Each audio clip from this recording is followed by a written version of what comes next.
नमस्कार स्वामी भक्तांनो, सर्वांना श्री स्वामी समर्थ। आजच्या व्हिडिओमध्ये तुमचं खूप खूप स्वागत आहे। आज आपण बघणार आहोत चातुर्मासामध्ये आपण कोणत्या चातुर्मासाचे उपाय आणि चातुर्मासामध्ये कोणती सेवा करावी हे आज आपण बघणार आहोत। चातुर्मासामध्ये स्त्री आणि पुरुषांनी कोणते नियम पाळायला पाहिजे याबद्दलची संपूर्ण माहिती मी तुम्हाला आजच्या व्हिडिओमध्ये देणार आहे, तर व्हिडिओ नक्की शेवटपर्यंत बघा। चातुर्मासाचा प्रारंभ 26 जुलै 2026 रोजी देवशयनी एकादशीपासून सुरू झालेला आहे। चातुर्मास म्हणजे चातुर्मासाची समाप्ती 22 नोव्हेंबर 2026 देव उठणी प्रबोधिनी 22 नोव्हेंबर 2026 देव उठणी प्रबोधिनी एकादशीपर्यंत आहे। तर या काळामध्ये भगवान विष्णू आणि योगनिद्रेत असल्यामुळे मानलं जातं। या काळामध्ये जप, तप, दान, व्रत, सात्विक आहार आणि संगीत इतर नियमांचे पालन करण्याला विशेष महत्त्व दिलं जातं। तर बघा मित्रांनो, चातुर्मास म्हणजे हिंदू धर्मशास्त्रानुसार आषाढ शुद्ध एकादशी ते कार्तिक शुद्ध एकादशी या 4 महिन्याचा काळ असतो। याला आपण चातुर्मास असे म्हणतात। तर चातुर्मासामध्ये या 4 महिन्यामध्ये आषाढाचे 20 दिवस, भाद्रपद, श्रावण, आश्विन हे 3 महिने पूर्ण आणि कार्तिक महिन्याचे 11 दिवस असं सर्वसामान्य लोक चातुर्मासासमर्थ व्रत करत असतात। तर हिंदू धर्मामध्ये अनेक व्रत उपासना केल्या जातात। या काळामध्ये हिंदू धर्मामध्ये वर्णिलेल्या संस्कारापैकी मुंज, पवित्र संस्कार, विवाह, दीक्षाग्रह, यज्ञ, गृहप्रवेश, बहुदान इत्यादी शुभ कामे चातुर्मासामध्ये केली जात नाही। तर यंदाच्या चातुर्मासामध्ये यापैकी एक नियम तुम्ही अवश्य नक्कीच पाळा। गणपतीला दररोज लाल फुलं तुम्ही अर्पण करा, जसं की जास्वंदाचं फूल गणपती बाप्पाला खूप प्रिय आहे, म्हणून जास्वंदीचं फूल गणपती बाप्पाला रोज तुम्ही नित्य नियमाने अर्पण करू शकता। चातुर्मासामध्ये 4 महिने दररोज तुळशीसमोर हळदीने स्वास्तिक काढावं आणि नंतर त्याच्यावरती हळदी कुंकू वाहावं। चातुर्मासाच्या काळामध्ये हे 4 महिने दररोज महादेवाच्या पिंडीवर आणि दह्याने अभिषेक करा। चातुर्मासाच्या काळामध्ये दररोज शक्य असेल तर तुळशीसमोर तुपाचा दिवा नक्की लावावा। चातुर्मासामध्ये काही लोक 4 महिने एकच वेळ जेवण करत असतात, तामसिक भोजन हे त्याग करतात। त्यामुळे चातुर्मासामध्ये हे नियम नक्की पाळा। चातुर्मासामध्ये प्रत्येक मंगळवारी आणि शुक्रवारी एखादी सुवासिन किंवा सौभाग्यवती स्त्रीची नित्य नियमाने ओटी भरावी।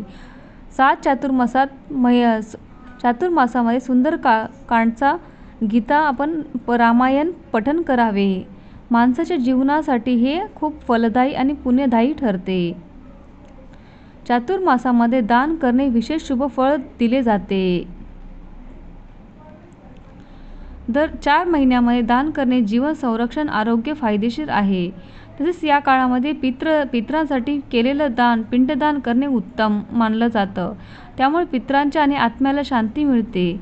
या महिन्यामध्ये केलेली कोणतीही उपासना, साधना लवकर फळप्राप्ती देते। चातुर्मासाच्या या 4 महिन्यामध्ये तुम्ही गायत्री मंत्राचा कमीत कमी रोज 108 वेळा जप नक्की करावा। चातुर्मासाचे जे 4 महिने असतात त्या महिन्यामध्ये दररोज पुरुष सूक्त दिवसातून एकदा तरी वाचावे किंवा श्रवण करावे। चातुर्मासाच्या काळामध्ये गुरुचरित्रातील 14वा अध्याय तुम्ही नक्की वाचू शकता। हा अध्याय खूपच फलदायी आणि पुण्यदायी असतो। चातुर्मासामध्ये भगवान विष्णू योगनिद्रेत जातात। या दिवसात त्यांची पूजा आराधना करणे अतिशय शुभ मानलं जातं। तसेच ओम नमो भगवते वासुदेवाय नमः या मंत्राचा जप नक्की करावा, कारण भगवान विष्णू आपल्यावरती प्रसन्न होतात। चातुर्मासामध्ये येणाऱ्या श्रावण महिन्यात भगवान शिवशंकराची पूजा अर्चा केली जाते। हा श्रावण महिना भगवान शिवशंकरांना अतिशय प्रिय मानला जातो। असं म्हटलं जातं की जो भक्त खऱ्या मनाने भगवान शिवशंकराची, विष्णूची पूजा करतो त्याच्या आयुष्यातील संकटे, आर्थिक अडचणी कायमचे दूर होतात। चातुर्मासामध्ये तपश्चर्या आणि भक्ती अवस्थेत मग्न राहून सत्यनारायणाची दररोज पूजा केल्याने, जप केल्याने, श्रवण करणे अत्यंत शुभ मानले जाते। चातुर्मासामध्ये सूर्योदयापूर्वी उठून भगवान विष्णू आणि देवी लक्ष्मीची पूजा करावी. तसेच दररोज श्री विष्णू सहस्त्रनाम किंवा कनकधारा स्तोत्राचं पठण करावं. चातुर्मासामध्ये 4 महिन्यात दररोज भगवद्गीतेतील एक अध्याय सुद्धा तुम्ही वाचू शकता किंवा श्रवण करू शकता. याशिवाय तुम्ही स्वामी चरित्रातील रोज क्रमशः 3 अध्याय सुद्धा तुम्ही घेऊ शकता. चातुर्मासामध्ये दररोज जवळच्या परिसरातील असलेल्या एखाद्या मंदिरात प्रदक्षिणा घालावेत. हा सुद्धा अगदी साधा सोपा नियम आहे. चातुर्मासामध्ये दररोज तुम्ही महादेवाच्या मंदिरात जाऊन महादेवाच्या पिंडीवरती 11 किंवा 21 किंवा 108 बेलपत्र अर्पण करा. तसेच महादेवाच्या पिंडीवरती पांढरे फूल अर्पण करावे. हा सुद्धा नियम तुम्ही लागू करू शकता. तुम्ही नित्य नियमाने या सेवा केल्यास भगवान शिवशंकराची कृपा तुमच्यावरती नक्की प्राप्त होते.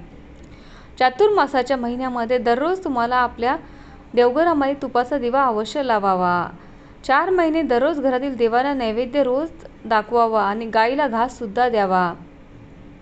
4 महिने दररोज विद्यार्थ्यांना आपण गणपती अथर्व शीर्षाचे पठण करायला सांगावे. चातुर्मासातील उपवास, जप, पवित्र नद्यांमध्ये स्नान, संगीत, भोजन अत्यंत फलदायी मानलं जातं. या धार्मिक काळामध्ये हे कार्य केल्याने विशेष फळ प्राप्त होते. भगवान श्री विष्णूची कृपा आपल्यावरती सदैव राहते. चातुर्मासाच्या 4 महिन्यामध्ये दररोज श्रीकृष्णाला भगवान आणि श्री विष्णूंना तुळस अर्पण करावी.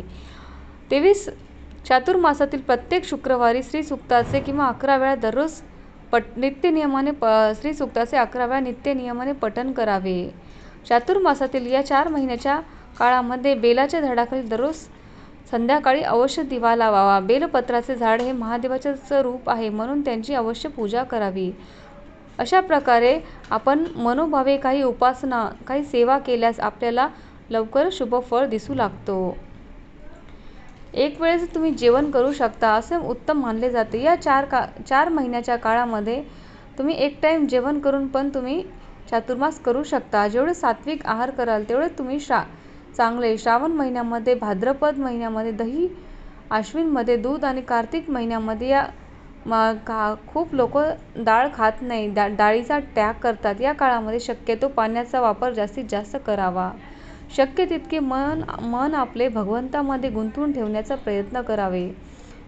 तुम्ही श्रीकृष्णाच्या मूर्तीवरती, फोटोवरती किंवा ज्या काही तुमच्याकडे जे देव असेल, श्रीकृष्णाची मूर्ती असेल तर तुम्ही भगवान विष्णूंचा किंवा विठ्ठलाचा फोटो असेल त्यावर तुम्ही दररोज परिजातकाची फुले अर्पण करू शकता. अशा पद्धतीने तुम्ही तुमच्या 4 महिन्याच्या या 1,00,000 परिजातकाची फुलं तुम्ही चातुर्मासामध्ये भगवान श्री हरी विष्णूला तुम्ही अर्पण करायची आहे. म्हणजेच 1,00,000 तुळशीची पानं तुम्ही या 4 महिन्याच्या काळात अर्पण कराल तर या पद्धतीने देखील तुम्ही संकल्प घेऊ शकता. 4 महिने तुम्ही दुर्गा सप्तशतीचा रोज पाठ करू शकता. आई भगवती दुर्गा सप्तशती म्हणजे आपल्या कुलदेवीची सेवा तुम्ही करू शकता. याबरोबर तुम्ही गुरुचरित्राचे पारायण सुद्धा करू शकता. गुरुचरित्राचे पारायण करणं म्हणजे गुरुचरित्र पारायण, नवनाथ पारायण देखील करू शकता. तुम्ही शिवलीला अमृत ग्रंथाचे पारायण देखील करू शकता किंवा शिवलीला अमृत लीला अमृतातील 11वा अध्याय जो आहे याचे सुद्धा तुम्ही दररोज पठण करू शकता.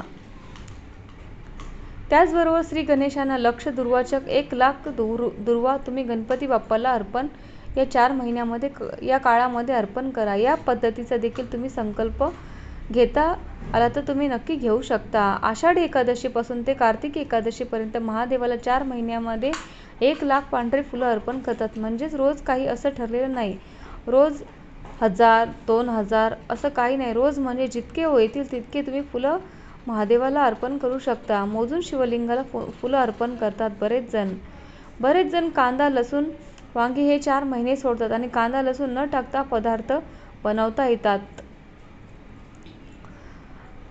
काही भाज्या, वरण यामध्ये कांदा लसूण वापरला केला जात नाही. त्याशिवायही जेवण बनवलं जातं, ते खाल्लं जातं. त्याचबरोबर वांगे सुद्धा या 4 महिन्यामध्ये खाल्ली जात नाही. चातुर्मासाच्या काळामध्ये दानधर्म भरपूर करू शकता. आपल्या पितरांच्या नावे दानधर्म करू शकता किंवा तुम्ही या 4 महिन्यामध्ये एखादा गरजू व्यक्ती असेल त्या किंवा एखाद्या मंदिरामध्ये रोज तुम्ही शिधा देऊ शकता. तुम्ही चातुर्मासाच्या काळामध्ये बाळकृष्णाला जर तुम्ही रोज तुळशीपत्र किंवा मंजुळा अर्पण करण्याची सेवा करत असाल तर तुम्ही गुरुवारी किंवा बुधवारी या सेवेला जी सेवा आहे ती सुरुवात करू शकता. अगदी चातुर्मासाच्या काळामध्ये कोणत्याही दिवसापासून तुम्ही कोणत्याही व्रताला सुरुवात केली तरी सुद्धा चालू शकते. हे 4 महिने भगवान श्री हरी विष्णूची सर्वात प्रभावी सेवा म्हणजे विष्णू सहस्त्रनामाचं तुम्ही पठण करू शकता.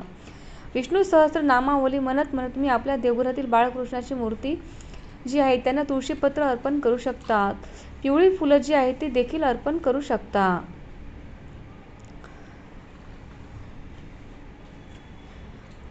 चातुर्मासाच्या काळामध्ये तुम्हाला जी काही सेवा करायची इच्छा आहे, गुरुचरित्र पारायण, नवनाथ पारायण, दुर्गा सप्तशती पाठ, जी इच्छा आहे ते किंवा त्यांचे मंत्रसुद्धा तुम्ही पठण करण्याची जी इच्छा आहे तर तुम्ही ती करू शकता. कारण काय होतं, काही अडचणीमुळं प्रत्येकाला पारायण करणं शक्य होत नाही, तर तुम्ही नुसते मंत्र जप केला तरी पण तुमच्या सेवा प्रभावी ठरू शकतात. तर चला, आषाढी एकादशीला घेण्यात आपल्याला जमलं नाही, काही हरकत नाही. तरी तुम्ही कोणत्याही दिवशी कोणत्याही वारी या चातुर्मास तुम्ही सुरू करू शकता. कोणत्याही सेवेचा संकल्प करू शकता. याचबरोबर 4 महिन्यामध्ये जे व्रत उपवास केलेलं आहे तर ते करण्याला इतकं जास्त महत्त्व आहे की यामुळे त्या सेवा केले जातात. अशा काही शुभकार्यामध्ये ज्या शुभकार्य असतात जी चातुर्मासामध्ये केली जात नाही त्यापैकी पहिलं म्हणजे या 4 महिन्यामध्ये मुंज केली जात नाही, लग्न केलं जात नाही, यज्ञ केलं जात नाही, त्यामुळे गृहप्रवेशसुद्धा केला जात नाही. तुम्ही स्वतःचे घर घेतलं असेल किंवा गृहप्रवेश करण्याचा विचार करत असाल तर तुम्ही आषाढी एकादशीपासून ते देवउठणी एकादशीपर्यंत तुम्ही घरामध्ये वास्तुशांती किंवा गृहप्रवेश करू शकत नाही. तुम्हाला थोडंसं थांबावं लागेल. अशा प्रकारे चातुर्मासातील काही नियमाचे पालन केल्यास आपलं आरोग्य सुधारेल आणि मानसिक पीडा नाहीशी होईल. सर्व इच्छा आकांक्षा पूर्ण होतील, तसेच सर्व प्रकारच्या पापांचा नाश होईल आणि अशा प्रकारे मानसिक दृढता प्राप्त होते आणि आपल्या पूर्वजांचे आशीर्वाद आपल्याला प्राप्त होतात. चातुर्मासामध्ये 4 महिने प्रकारच्या या नियमाचे पालन केल्यास भगवान विष्णू आणि शिव यांची कृपा आपल्याला प्राप्त होते. आपल्या जीवनामध्ये आनंद, सुख, समृद्धीची वाढ होते आणि तुमच्या जीवनामध्ये त्याग, समर्पण यांची भावना वाढते. तर मित्रांनो, आपल्याला हा व्हिडिओ उपयुक्त जर वाटला असेल तर व्हिडिओ लाईक करा, शेअर करा आणि सबस्क्राईब करा. व्हिडिओ शेवटपर्यंत पाहिल्याबद्दल अगदी मनापासून धन्यवाद. श्री स्वामी समर्थ. जय जय स्वामी समर्थ. अवधूत चिंतन श्री गुरुदेव दत्त सद्गुरू श्री स्वामी समर्थ महाराज की जय. श्री स्वामी समर्थ. तुमचे काही प्रश्न असतील तर कमेंट बॉक्समध्ये मला नक्की विचारा. श्री स्वामी समर्थ.